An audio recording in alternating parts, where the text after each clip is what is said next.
오늘 말씀은 고린도전서 11장부터 16장 말씀입니다. 봉독합니다. 내가 그리스도의 본을 따른 것처럼 여러분도 나의 본을 따르십시오. 여러분이 모든 일에 나를 기억하고 있고 내가 여러분에게 전하여 준 것을 붙들고 있으므로 여러분을 칭찬합니다. 그러나 여러분이 깨달았으면 하는 것이 하나 있습니다. 그것은 모든 남자의 머리는 그리스도며 여자의 머리는 남자이며 그리스도의 머리는 하나님이시라는 건 사실입니다. 남자가 머리에 붓을 쓰고 기도를 하거나 예언을 하면 그것은 자기의 머리가 되시는 그리스도를 욕되게 하는 것입니다.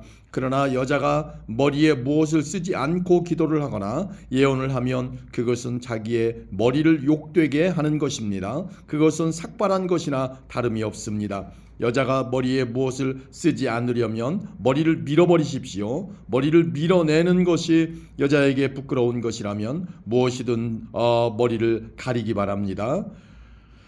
남자는 하나님의 형상과 영광이므로 머리를 가려서는 안 됩니다. 그러나 여자는 남자의 영광입니다. 그것은 남자가 여자로부터 생겨난 것이 아니라 여자가 남자로부터 생겨났기 때문입니다. 또한 남자가 여자를 위해 창조된 것이 아니라 여자가 남자를 위해 창조되었습니다. 그러므로 천사들 때문에 여자는 권위의 표를 그 머리 위에 지녀야 합니다. 그러나 주님 안에서는 여자가 남자 없이 독자적으로 존재하지 않고 남자도 여자 없이 독자적으로 존재하지 않습니다. 왜냐하면 여자가 남자로부터 생겨난 것처럼 남자는 여자를 통해 태어났기 때문입니다. 그러나 모든 것들이 하나님으로부터 생겨났습니다. 여러분 스스로 한번 판단해 보십시오. 여자가 머리에 무엇이든지 쓰지 않고 하나님께 기도하는 것이 옳은 일입니까? 과연 자연 그 자체가 여러분에게 교훈하듯이 남자가 머리를 길게 하면 명예롭지 못합니다. 그러나 여자가 긴 머리를 하는 것은 그 여자에게 영광이 됩니다. 긴 머리는 여자에게 머리를 가리는 역할을 합니다. 이 문제에 대해 다른 의견을 제기하는 사람이 있다면 내가 말할 수 있는 것은 우리나 하나님의 교회나 이것 외에 다른 풍습은 받지 않았다는 사실입니다. 이제부터 말하는 내용에 대해서는 여러분을 칭찬하지 않겠습니다. 그것은 여러분의 모임이 유익이 되는 것보다는 해가 되기 때문입니다. 첫째로 내가 듣기로는 여러분이 교회에서 모일 때 파벌이 생긴다고 하는데 나는 그것이 어느 정도는 사실이라고 믿습니다. 여러분 중에서 누가 하나님께 인정받는 사람인지 분명하게 드러나게 하기 위해서는 다른 점도 있어야 할 것입니다. 그러니 여러분이 한자리에 모여 나누는 식사는 성만찬을 나누는 것이 아닙니다. 먹을 때 각자가 자기 것을 먼저 갖다 먹어버리기 때문에 어떤 사람은 굶주리고 어떤 사람은 술에 취합니다. 여러분에게 먹고 마실 집이 없습니까? 여러분이 하나님의 교회를 멸시하고 가난한 사람들에게 굴욕감을 주려는 것입니까? 내가 더 이상 무슨 말을 하겠습니까? 이런 행동에 대해 잘했다고 칭찬할까요? 이번 일에 대해서는 절대로 칭찬할 수가 없습니다. 내가 여러분에게 전해준 것은 주님께 받은 것입니다. 주 예수님께서 배반당하시던 날 밤에 빵을 들고 감사기도를 드리신 다음 빵을 떼시고 이렇게 말씀하셨습니다. 이것은 너희를 위한 내 몸이다. 나를 기억하면서 이것을 행하여라. 똑같은 방법으로 식사 후에 잔을 들고 말씀하셨습니다. 이 잔은 내 피로 세우는 새 언약이다. 이 잔을 마실 때마다 나를 기억하면서 이것을 행하여라. 여러분은 이 빵을 먹고 잔을 마실 때마다 주님이 오실 때까지 주님의 죽으심을 전하십시오.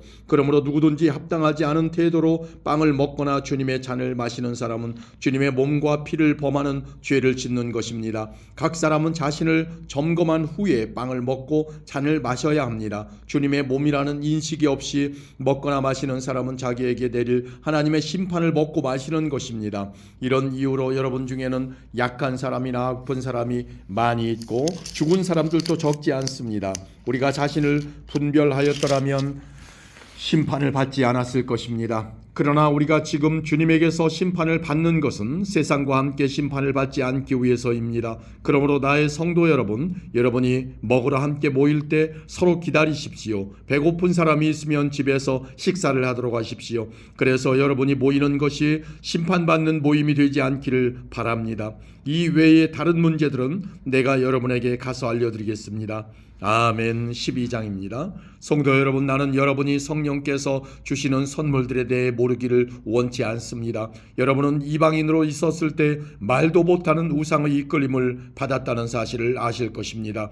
그러므로 여러분에게 알려드릴 것이 있습니다. 하나님의 성령으로 말하는 사람은 예수님은 저주받은 사람이다라고 말하지 않으며, 성령을 통하지 않고는 예수님은 주님이시다라고 말할 수 없습니다. 선물은 다양하지만 성령은 같은 성령이십니다. 섬기는 일은 다양하지만 주님은 같은 주님이십니다. 일하는 것은 여러 가지이지만 모든 사람 속에서 모든 일을 하시는 분은 같은 하나님이십니다. 성령께서 각 사람에게 나타나신 것은 공동의 이익을 얻게 하려는 것입니다. 어떤 이는 성령으로부터 지혜의 말씀을, 다른 사람은 동일한 성령에게서 지식의 말씀을 받았습니다. 또 어떤 사람은 같은 성령으로부터 믿음을, 다른 사람은 병 고치는 능력을, 다른 사람은 기적을 행할 수 있는 능력을, 또 다른 사람은 예언을, 다른 사람은 영들을 구별할 수 있는 능력을, 또 다른 사람들은 다양한 언어로 말할 수 있는 능력을, 어떤 사람은 그 언어들을 통역할 수 있는 선물을 받았습니다.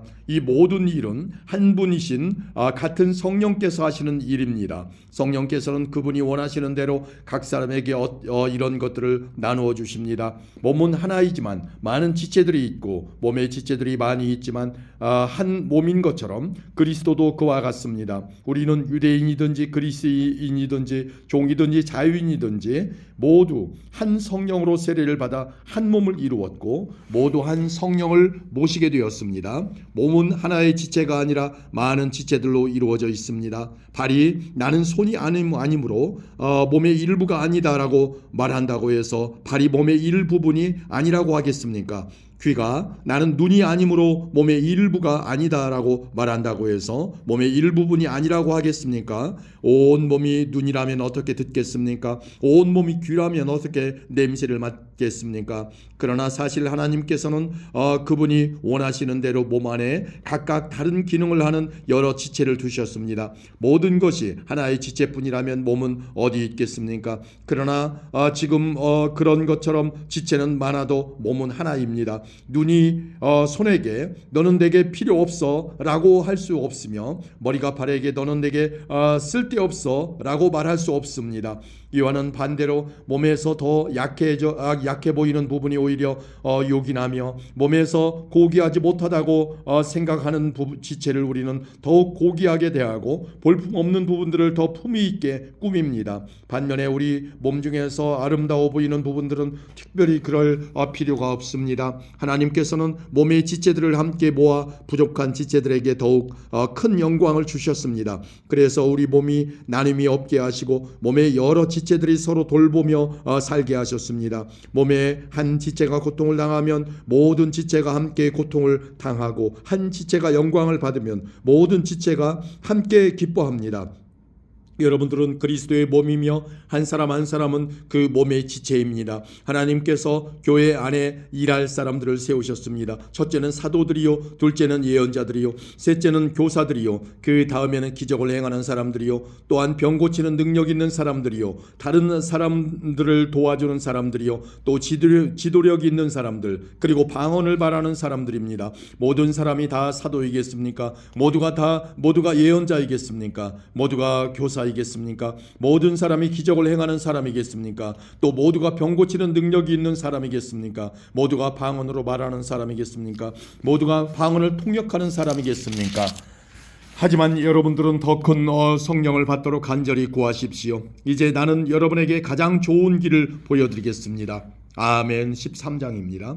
내가 사람의 방언과 천사의 말을 하더라도 내게 사랑이 없다면 나는 울리는 종과 시끄러운 꽹과리와 다를 게 없습니다. 내가 예언하는 선물을 받고 모든 비밀과 모든 지식을 헤아리고 또 산을 옮길 만한 믿음을 가지고 있다 하더라도 내게 사랑이 없다면 나는 아무것도 아닙니다. 내가 내 모든 재산을 나누어 주고 내 몸을 불사르게 내어준다 하더라도 사랑이 없으면 내가 얻는 것은 아무것도 없습니다. 사랑은 오래 참습니다. 사랑합니다. 사랑은 친절합니다. 사랑은 시기하지 않습니다. 사랑은 자랑하지 않습니다. 사랑은 교만하지 않습니다. 사랑은 무례히 행동하지 않습니다. 사랑은 자기 유익을 구하지 않습니다. 사랑은 쉽게 성내지 않습니다. 사랑은 원한을 품지 않습니다. 사랑은 불의를 기뻐하지 않고 진리와 함께 기뻐합니다. 사랑은 모든 것을 덮어주며 모든 것을 믿으며 모든 것을 소망하며 모든 것을 견뎌냅니다. 사랑은 영원합니다. 예언은 있다가도 없고 방언도 있다가 그치며 지식도 있다가 사라질 것입니다. 우리가 지금은 부분적으로 알며 부분적으로 예언하지만 완전한 것이 오면 부분적인 것은 사라지게 될 것이기 때문입니다. 내가 어렸을 때에는 말하는 것이 어린아이와 같고 생각하는 것이 어린아이와 같고 깨닫는 것이 어린아이와 같았지만 어른이 되어서는 유치한 것들을 버렸습니다. 지금은 우리가 거울을 통해 보는 것 같이 희미하게 보지만 그때에는 얼굴과 얼굴을 마주 보듯이 보게 될 것입니다. 지금은 우리가 부분적으로 알지만 그때에는 하나님께서 나를 아신 것처럼 완전하게 알게 될 것입니다. 그런즉 믿음, 소망, 사랑 이 세 가지는 항상 있을 것인데 그 중에서 가장 위대한 것은 사랑입니다. 아멘. 14장입니다. 여러분은 사랑을 추구하십시오. 영적인 선물을 간절히 바라되 그 중에서도 특히 예언하기를 구하십시오. 방언을 말하는 사람은 사람에게 말하는 것이 아니라 하나님께 말하기 때문에 그가 하는 말을 알아들을 수 있는 사람이 없습니다. 그 사람은 성령으로 하나님의 비밀들을 말하는 것입니다. 이와는 달리 예언하는 사람은 사람에게 말합니다. 그는 사람들에게 덕을 세우며 용기를 북돋우고 위로를 주는 말을 합니다. 방언을 말하는 사람은 자기 자신에게만 덕을 세우지만 예언하는 사람은 교회에 덕을 세웁니다. 나는 여러분 모두가 방언을 말하기를 원하지만 더욱 원하는 것은 예언하는 것입니다. 교회에 덕을 세우기 위해서는 통역하는 사람이 없다면 방언을 말하는 것보다는 예언하는 사람이 더 위대합니다. 성도 여러분, 내가 여러분에게 가서 방언으로 말하고 계시나 지식이나 예언이나 교훈으로 말하지 않는다면 방언으로 말하는 것이 여러분에게 무슨 유익이 되겠습니까? 마찬가지로 저나 검은고와 같이 생명이 없는 악기가 악보대로 명확하게 구별되는 소리를 내지 않으면 그것이 무엇을 연주하는지 어떻게 알겠습니까? 나팔수가 분명한 소리를 내지 않으면 누가 전투 준비를 할 수 있겠습니까? 이처럼 여러분도 방언으로 알아듣지 못하는 말을 하면 여러분이 말하는 것을 어떻게 알아들을 수 있겠습니까? 그것은 단지 허공에다 대고 말하는 것에 불과합니다. 세상에는 여러 종류의 다양한 소리가 있고 그 어느 것도 의미가 없는 소리는 없습니다. 내가 그 소리의 의미를 이해하지 못하면 나는 그 사람에게 외국인이 되고 그 사람도 내게 외국인이 될 것입니다. 여러분에게 있어서도 마찬가지입니다. 여러분이 영적인 선물을 간절히 바라고 있으니 여러분은 교회의 덕을 세우는 선물을 넘치게 받을 수 있도록 힘쓰십시오. 이런 이유로 방언으로 말하는 사람은 자기가 말하는 것을 통역할 수 있게 해달라고 기도해야 합니다. 혹시 내가 방언으로 기도하게 된다면 내 영은 기도하지만 내 마음은 아무런 열매가 없습니다. 그렇다면 어떻게 하면 좋겠습니까? 나는 영으로 기도하면서 마음으로도 기도하겠습니다. 또 영으로 찬양하면서 마음으로도 찬양하겠습니다. 그렇지 않고 여러분이 영으로만 하나님께 감사한다면 거기에 참석한 초심자가 여러분의 말을 알아듣지 못하는데 어떻게 여러분이 드린 감사에 아멘이라고 말하겠습니까? 여러분이 감사한 것 자체는 잘한 일이었는지 몰라도 다른 사람에게는 덕을 세우지 못하는 것입니다. 나는 내가 여러분 중의 어느 누구보다도 더 많이 방언을 말하는 것으로 인해 하나님께 감사드립니다. 그러나 나는 교회에서 방언으로 10,000마디를 말하는 것보다 알아들을 수 있는 언어로 5마디를 말하기를 원합니다. 성도 여러분, 생각하는 데 있어서는 어린아이가 되지 마십시오. 악에 대해서는 갓난아이가 되어야 하겠지만 생각하는 데 있어서는 어른이 되어야 합니다. 율법에 이런 기록이 있습니다. 주님께서 말씀하시기를 다른 방언하는 사람들과 외국인의 입술을 통해 이 백성에게 말할지라도 저희가 오히려 나의 말을 듣지 않을 것이다. 그러므로 방언은 믿는 사람들이 아니라 믿지 않는 사람들을 위해 주신 표적이지만 예언은 믿지 않는 사람들이 아니라 믿는 사람들을 위해 주신 것입니다. 만일 모든 교회가 한자리에 모여서 저마다 방언으로 말한다면 깨달음이 적은 사람이나 믿지 않는 사람이 교회에 교회에 들어와서는 여러분을 정신 나갔다고 하지 않겠습니까? 그러나 모든 사람이 예언하고 있는데 믿지 않는 사람이나 깨달음이 적은 사람들이 들어오면 그들은 모든 사람들에 의해 자기가 죄인이라는 책망을 받고 모든 사람들에게 심판을 받아 그 사람 속에 감춰진 것들이 백일하에 드러날 것입니다. 그 사람은 무릎을 꿇고 하나님을 경배하며 참으로 하나님께서 여러분 가운데 계십니다라고 외칠 것입니다. 성도 여러분, 어떻게 하면 좋겠습니까? 여러분이 함께 모일 때 어떤 사람에게는 찬송할 것이 있고 어떤 사람은 가르칠 것이 있고 또 다른 사람에게는 계시가 있고 방언도 있고 통역하는 것도 있을 것입니다. 이 모든 것은 교회의 덕이 되게 행하십시오. 누군가 방언을 말하게 되는 경우 두 사람 혹은 기껏해야 세 사람 정도만 말하게 하십시오. 그것도 한 번에 한 사람씩 말하고 한 사람은 통역을 하십시오. 통역하는 사람이 없으면 교회에서는 방언을 하지 말고 자기 자신과 하나님께만 말하십시오. 예언하는 사람의 경우에는 두세 명이 말하고 다른 사람은 그들이 말하는 것을 분별하도록 하십시오. 그러나 만일 앉아있는 다른 사람에게 계시가 내리면 먼저 예언하던 사람은 예언을 그쳐야 합니다. 이래야 여러분 모두가 차례대로 예언할 수 있게 되어 모든 사람들이 교훈과 격려를 받게 됩니다. 예언자들의 영은 예언자들의 자기 절제에 의해 통제를 받습니다. 하나님은 무질서의 하나님이 아니라 평화의 하나님이십니다. 성도들의 모든 교회에서 그렇게 하듯이 여자는 교회에서 말없이 있어야 합니다. 여자들이 말하는 것은 허락되지 않았습니다. 율법에서 말하듯이 여자들은 복종해야 합니다. 혹시 배우고 싶은 것이 있으면 집에서 자기 남편들에게 물어보십시오. 여자가 교회에서 말하는 것은 여자 자신에게 부끄러운 일입니다. 하나님의 말씀이 여러분에게서 나왔습니까? 아니면 하나님의 말씀이 여러분에게만 내렸습니까? 누구든지 자기를 예언자나 영적인 선물을 받은 자로 생각하는 사람이 있으면 내가 여러분에게 쓴 것이 주님의 계명이라는 것을 명심하십시오. 이러한 사실을 인정하지 않는 사람은 자신도 인정받지 못할 것입니다. 그러므로 나의 성도 여러분, 예언하기를 간절히 바라십시오. 그리고 방언으로 말하는 것을 막지 마십시오. 다만 모든 것을 적당하게 하고 질서 있게 하십시오. 아멘. 15장입니다. 성도 여러분, 내가 여러분에게 전파한 복음에 대해 여러분에게 알려드리려고 합니다. 여러분이 받아 그 안에 굳게 선 복음 말입니다. 내가 여러분에게 전파한 말씀을 굳게 붙들고 헛되이 믿지 않으면 여러분은 이 복음으로 구원을 얻습니다. 내가 받은 가장 중요한 것을 여러분에게 전해주었습니다. 그리스도께서 성경에 기록된 대로 우리 죄를 위해 죽으신 것과 장사 지낸 바 되었다가 성경에 기록된 대로 3일 만에 다시 살아나셨다는 것과 그리고는 베드로에게 나타나시고 그 후에 12 제자에게 나타나시고 그 후에 한 번에 500명이 넘는 사람들에게도 나타나셨다는 사실입니다. 그 사람들 중에는 이미 죽은 사람들도 있지만 대부분은 아직도 살아 있습니다. 그 후에 야고보에게 그 다음에 모든 사도들에게 나타나시고 맨 마지막으로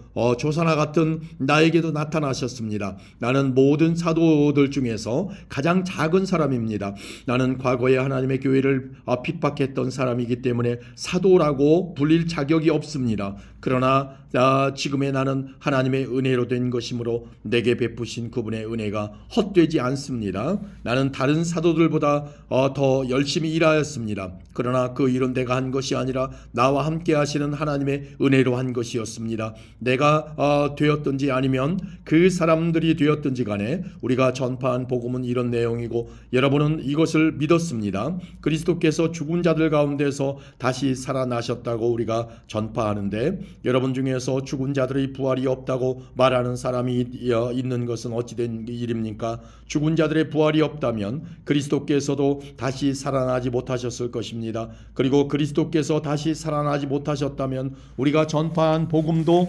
헛되며 여러분의 믿음도 헛될 것입니다. 그뿐만이 아닙니다. 우리는 하나님께서 그리스도를 다시 살리셨다고 그분에 대해 증언했으니 하나님에 대해 거짓 증언한 사람들로 판명될 것입니다. 죽은 자들이 다시 살아나지 못한다면 하나님께서 그리스도를 다시 살리지 않았을 것입니다. 참으로 죽은 자들이 다시 살아나는 일이 없다면 그리스도께서도 다시 살아나지 못했을 것입니다. 그리고 그리스도께서 살아나지 않으셨다면 믿음은 공허한 것이 될 뿐더러 여러분은 여전히 죄 가운데 있을 것입니다. 그렇게 되면 그리스도를 믿다가 죽은 사람들도 멸망했을 것입니다. 우리가 그리스도 안에서 소망하는 것이 이 세상 삶에 그친다면 우리는 이 세상 어느 누구보다도 불쌍한 사람들일 것입니다. 그러나 이제 그리스도께서는 죽은 자들 가운데서 다시 살아나 잠자는 자들의 첫 열매가 되셨습니다. 죽음이 한 사람을 통해 온 것처럼 죽은 자들의 부활도 한 사람을 통해 옵니다. 아담 안에서 모든 사람이 죽은 것 같이 그리스도 안에서 모든 사람이 생명을 얻게 될 것입니다. 하지만 각각 차례가 있습니다. 첫 열매이신 그리스도께서 먼저요. 그 다음에는 그리스도께서 재림하실 때 그리스도께 속한 사람들입니다. 그리고 나서 그리스도께서 모든 권력과 모든 권세와 능력을 멸하고 나라를 하나님 아버지께 돌려드릴 마지막 때가 올 것입니다. 그리스도께서는 모든 원수를 자기의 발 아래 두실 때까지 당연히 왕노릇해야 합니다. 그리스도께 멸망받을 마지막 원수는 죽음입니다. 성경에 하나님께서 모든 것을 그분의 발 아래 복종시키셨다라고 기록되어 있습니다. 여기서 모든 것을 그분이 발 아래 복종시킨다고 할 때는 모든 것을 그리스도 아래 두신 하나님 자신은 그 안에 포함되지 않는다는 것이 분명합니다. 하나님께서 모든 것을 하나님의 아들 아래 복종시키실 때에는 아들 자신도 모든 것을 자기 아래 두신 아버지께 복종할 것입니다. 그리하여 하나님께서 우주의 주님으로서 만물을 지배하실 것입니다. 죽은 자들이 다시 살아나는 일이 없다면 죽은 자들을 위해 대리로 세례를 받는 사람들은 왜 세례를 받는 것입니까? 죽은 사람들이 도무지 살아나지 않는다면 그 사람들이 죽은 자들을 위해 세례를 받는 이유는 무엇입니까? 우리의 경우는 어떻습니까? 우리는 무슨 이유로 매 순간 위험에 처한단 말입니까? 성도 여러분, 우리 주 예수 그리스도 안에서 내가 여러분에 대해 가지고 있는 자랑을 두고 확신 있게 말합니다만 나는 날마다 죽습니다. 내가 에베소에서 살아온 짐승들과 싸운 것이 단순히 인간적인 이유에서였다면 내가 얻은 것이 무엇이겠습니까? 죽은 자들이 다시 살아나는 일이 없다면 먹고 마시자 내일이면 죽을 목숨이라고 하지 않겠습니까? 속지 마십시오. 나쁜 친구를 사귀면 좋은 습관도 나쁘게 됩니다. 정신을 똑바로 차리고 죄짓지 마십시오. 여러분 중에 하나님에 대해 무지한 사람들이 있어서 여러분이 부끄러운 줄을 알라고 이 말을 하는 것입니다. 그러나 죽은 자들이 어떻게 다시 살아나며 또 그들은 어떤 몸으로 나오게 되느냐라고 묻는 사람이 있을 것입니다.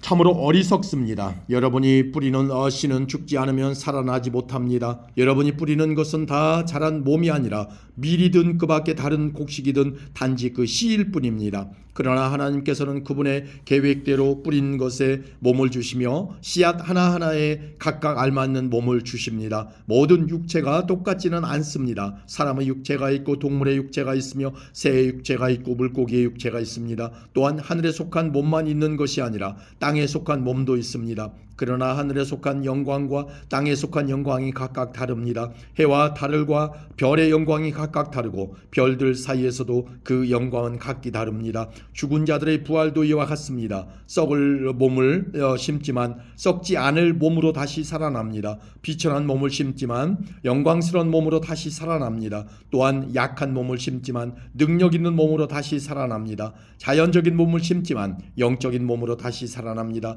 자연적인 몸이 존재한다면 영적인 몸도 존재합니다. 성경에 첫사람 아담이 살아있는 존재가 되었다고 기록된 것처럼 마지막 아담은 생명을 주는 영이 되었습니다. 그러나 신령한 몸이 먼저 있었던 것은 아닙니다. 자연적인 몸이 먼저 있었고 그 후에 신령한 몸이 왔습니다. 첫 사람은 땅의 흙에서 나왔고 둘째 사람은 하늘에서 났습니다. 땅에 속한 사람들은 땅에 속한 그 사람과 같고 하늘에 속한 사람들은 하늘에 속한 그분과 같습니다. 우리가 땅에 속한 사람의 형상을 지니고 있는 것처럼 하늘에 속한 분의 형상을 지니게 될 것입니다. 성도 여러분, 내가 분명히 선언하거니와 육체와 피는 하나님의 나라를 상속받을 수 없으며 썩는 것은 썩지 아니하는 것을 상속받을 수 없습니다. 내가 여러분에게 비밀을 알려드리겠습니다. 우리는 다 잠잘 것이 아니라 변화될 것입니다. 마지막 나팔 소리가 울릴 때 눈 깜짝할 사이에 죽은 자들이 썩지 않을 몸으로 다시 살아나며 우리는 변화될 것입니다. 썩을 몸은 반드시 썩지 않을 몸을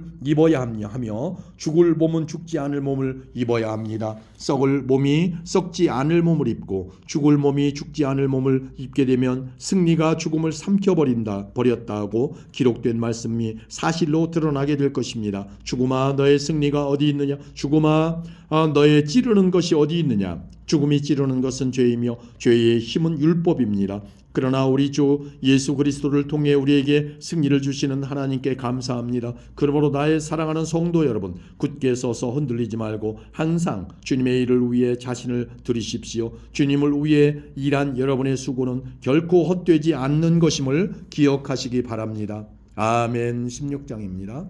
이제 성도들을 돕기 위한 헌금에 대해 말하고자 합니다. 내가 갈라디아의 여러 교회에게 지시한 대로 여러분도 그렇게 하십시오. 여러분은 매주 첫날 각자 할 수 있는 대로 자기 수입에 따라 얼마씩을 저축해 두십시오. 그리하여 내가 여러분에게 갈 때 헌금을 하느라고 마음 쓰는 일이 없게 하십시오. 내가 그곳에 가게 되면 여러분이 인정하는 사람에게 내가 소개장을 주어 그가 여러분이 모은 선물을 예루살렘으로 가져가게 하겠습니다. 만일 나도 가는 것이 더 좋다면 그들은 나와 함께 갈 것입니다. 나는 마게도냐에 갈 일이 있으니 그곳에 들렀다가 여러분에게 가려고 합니다. 여러분에게 가면 나는 얼마 동안 여러분과 함께 지낼 것 같습니다. 어쩌면 그곳에서 겨울을 날지도 모르겠습니다. 그런 뒤에 다음 목적지가 어디든지 간에 여러분이 그리로 나를 보내주시기 바랍니다. 나는 지금 지나가는 길에 잠깐 들러 여러분을 보려는 것이 아닙니다.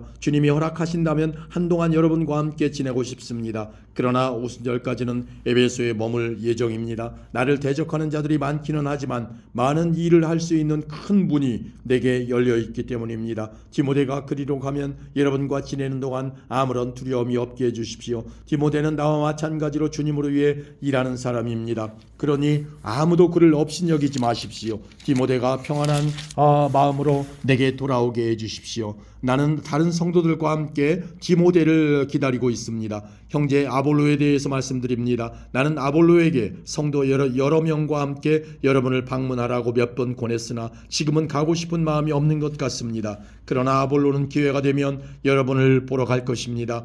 깨어 믿음에 굳게 서서 용감하고 강건하십시오. 모든 일을 사랑으로 하십시오. 내가 여러분께 권합니다. 여러분도 아시겠지만 스데바나 집안 사람들은 아가야 지방에서 제일 먼저 그리스도인이 된 가정이며 성도들을 섬기는 일에 헌신한 사람들입니다.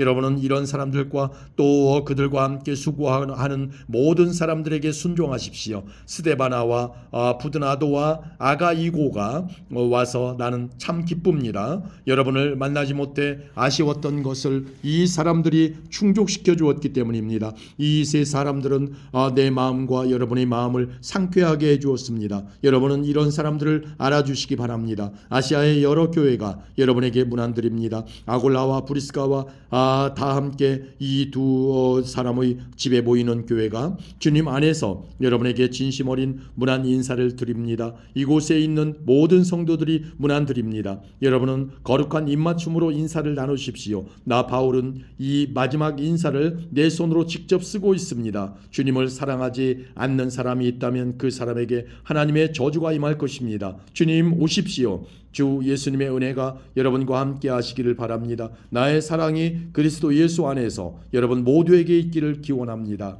아멘.